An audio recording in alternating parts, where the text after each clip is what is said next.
Yo, what's going on guys, Jin here. I just created a sorceress for this season, and this is the build I've been using for leveling and beyond so far. It's my take on a typical fireball build that can do tier 80 plus pits and slaughter all tier 4 content without anywhere near perfect masterworking, although it does require one mythic in particular to do so. This will be covering the full mythic version of the build, but non-mythic and less mythic variations will be in the build planner in the description below. So if you like this kind of build guide, please leave a like, subscribe, hit the bell, and leave a comment if you want to. It helps out immensely, and I really appreciate it. Thanks a lot guys. Now let's get into it. So for the skill tree, we're going to be taking one into Firebolt, and one into Frostbolt. Then we're going to take 5 into Fireball, of course, and go for the Destructive Fireball. We're going to go for 3 into Elemental Dominance, and then go down to our defensive skills and take 1 into Flame Shield, 4 in Teleport, going for Shimmering Teleport, 3 into Glass Cannon, 1 into Ice Armor, and you can either go for Mystical Ice Armor or Shimmering Ice Armor. Go for Shimmering if you want a more defensive setup and a more spammable Ice Armor. And go for Mystical if you want more damage during bosses' stagger phases and for elites. We're gonna go for Elemental Attunement, 1 point there, 1 point into Energy Focus, and 3 into Dampen Layer. In our Conjuration skills, we're going to take 1 into Ice Blades, going for the Summoned Ice Blades, taking 1 into Align the Elements to get the 3 in Protection, 1 into Familiar, going for Invoked Familiar, and also 3 into Conjuration Mastery, and 3 into Mana Shield. In our Mastery skills, we're going to take 3 into Inner Flames and 3 into Devouring Blaze. And then for our ultimate skills, 1 into Permafrost, for the 3 in Hoarfrost. Then we're going to take 3 into Elemental Synergies, 3 into Evocation, 1 into Fiery Surge and Warmth, and then 3 into Endless Pyre and Soulfire. Then lastly, our key passive is going to be Esu's Ferocity. Next up we have the Paragon board. So in our Paragon board, for the starting board, we're going to go for Pyromaniac. That gives us increased bonus to all rare nodes within range, and additionally every Pyromancy skill we cast increases our fire damage by 2% for 6 seconds up to 10%, and we get a multiplicative fire damage increase as the legendary bonus.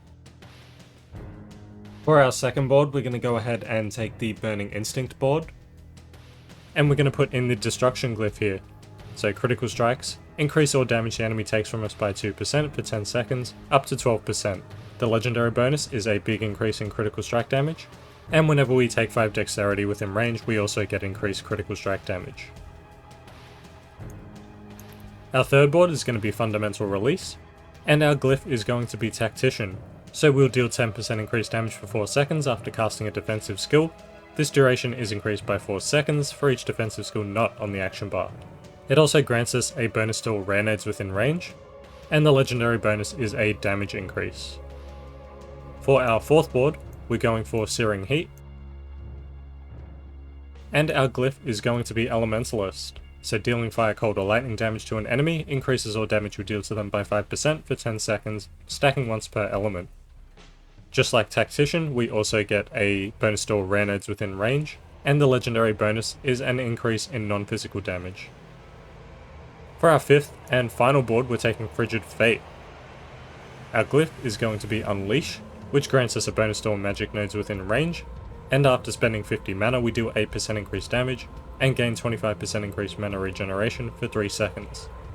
As for the legendary bonus, it is an increase in damage. So that's it for the Paragon board. Don't forget to check out the build plan in the description below if I went too fast, it's all going to be in there, as well as the skill tree, gear, mercenaries, etc. So make sure you check that out. Next up for the enchantments, we're going to be using Frostbolt as our first enchantment, so direct damage from skills applies chill. And for our second enchantment, we're going with Firebolt, so direct damage from skills applies burning damage over 8 seconds. These two enchantments are going to allow us to benefit from our passives like Hoarfrost and Devouring Blaze. Next up for the mercenaries, we're going to be using Rahier as our main mercenary, and we're going to be taking Shield Charge, Rahir's Guard, Provoke, and Mocking Lure. And as for our secondary, our reinforcement, we're going to be using Variana, and we're going to take Bloodthirst, and we're going to attach that to our Ice Armor. So whenever we use Ice Armor, if Bloodthirst is available, Variana will give us 10% attack speed for 7 seconds. Next up we have the gear. So I'm going to be going over the mythic version of the build. If you're looking for a non-mythic version, or a version to level up with if you're playing solo, then that will also be in the build planner, so make sure you have a look at that. But as it's set up now, it can do at least tier 85 in the pits. So starting with the helm, we're going to be using the Air of Perdition. That gives an innate damage bonus to angels and demons. It gives us critical strike chance, lucky hit chance, movement speed, and ranks into core skills. As well as when we succumb to hatred and earn Mother's Favour, we increase our damage dealt by 60% multiplicative, and when we slaughter enemies, we briefly steal Mother's Favour from nearby allies. So really strong helm here, gives us pretty much everything we need outside of cooldown reduction. As for the masterworking, we're going to try and masterwork the ranks into core skills. Next up we have the chest piece. We're going to be using Tyrael's Might. That gives us movement speed, maximum resistance to all elements, and damage reduction. And also while at full life, our skills unleash a Divine Barrage. And as for the masterworking, we're going to try and masterwork the damage reduction here. Next up we have the gloves. We're going to be using the Gloves of the Illuminator. Gives us critical strike chance, fireball attack speed, mana when fireball explodes, and ranks into fireball. Also, fireball now bounces as it travels, exploding each time it hits the ground, but the explosion deals 70 to 100% of normal damage. For the masterworking, we're going to try and masterwork the fireball ranks. For the pants, we're going to be using Tybalt's Will. That gives us all stats, max life, max resource, and damage reduction whilst unstoppable. But also, we deal 10 to 20% increased damage while unstoppable and for 5 seconds after, and when we become unstoppable we gain 50 of our primary resource. For the masterworking, you can masterwork the all stats here. Next up we have the boots. We're going to be using some normal boots here with maximum life, armor, and movement speed. Alternatively, you could use intelligence instead of movement speed. As for the tempering, we'd want to temper that with teleport cooldown reduction if possible, and lucky hit percent chance to freeze. As for the masterworking, you would masterwork the movement speed or the intelligence. As for the aspect, I'm going with concussive strikes. So damaging an enemy has up to a 20% chance to daze them for 2 seconds, and you deal 5 to 25% increased damage to dazed enemies. Next up we have the weapon. We're going to be going for the Staff of Endless Rage. That's going to give us intelligence, fireball projectile speed, chance for fireball to cast twice, and ranks into fireball. Also every third cast of fireball launches 2 additional projectiles and deals 50 to 90% increased damage. So for the masterworking here, we're going to be trying to masterwork the ranks into fireball. Next up we have the amulet. We're going for a normal amulet with intelligence, ranks into Devouring Blaze, and lucky hit, chance to make enemies vulnerable for 2 seconds. As for the tempering, we're going to temper that with Pyromancy attack speed and Ice Blade's cooldown reduction. And for the aspect of 3 curses. So we increase the critical strike damage of Meteor and Fireball by 38 to 68%, double this bonus against healthy targets. As for the masterworking, you would want to masterwork the Devouring Blaze. Next up, for the rings, our first ring is going to be the Ring of Starless Skies. That gives us attack speed, critical strike chance, lucky hit chance, and ranks into core skills. Also spending our primary resource reduces the resource cost of our skills, and increases our damage by 10% for 3 seconds, and this will stack up to 50%. And as for the masterworking here, we masterwork the core skills. This in conjunction with our gloves makes it so we don't really run out of mana at any point. For our second ring, we're going to be using Talrash's Iridescent Loop.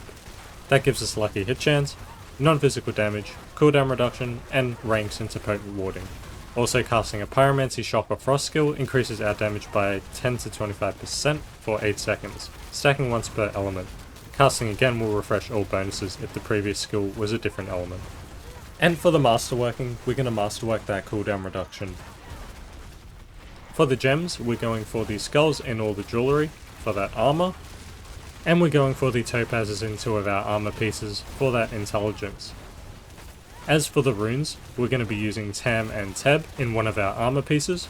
So whenever we cast a non-channeled core skill 4 times, we will invoke the Necromancer's Abhorrent Iron Maiden, which counterattacks damage from enemies and heals you when they die. And for our secondary rune word, we're going to be using Forbidden Call to Arms, which is Zol and Ohm, and that will activate when we use a skill from another class 4 times, which is basically when we cast 16 fireballs, thanks to our Tam Teb on Tyrael's Might, and that will invoke the Barbarian's Warcry, increasing our damage dealt by 15% for 6 seconds. That pretty much wraps it up for the gear, but as a side note, if you want to be a little bit more tanky, you would replace the Tybalt's Will with some normal pants that give you maximum life, armor and intelligence, masterwork it with ranks into warmth and lucky hit percent chance to freeze, and use the ever-living aspect to take 10 to 30% less damage from CC'd or vulnerable enemies. And as for the masterworking, you would masterwork the intelligence. And if you do that, make sure you have the topazes in there, not the Zol and Ohm, as that will be on the weapon. But you would also change your boots to Esu's Heirloom, so that will give you movement speed after killing elite, critical strike damage, and resistance to all elements. But also your crit chance is increased by 20 to 40% of your movement speed bonus. And for the masterworking, we'll masterwork the critical strike damage.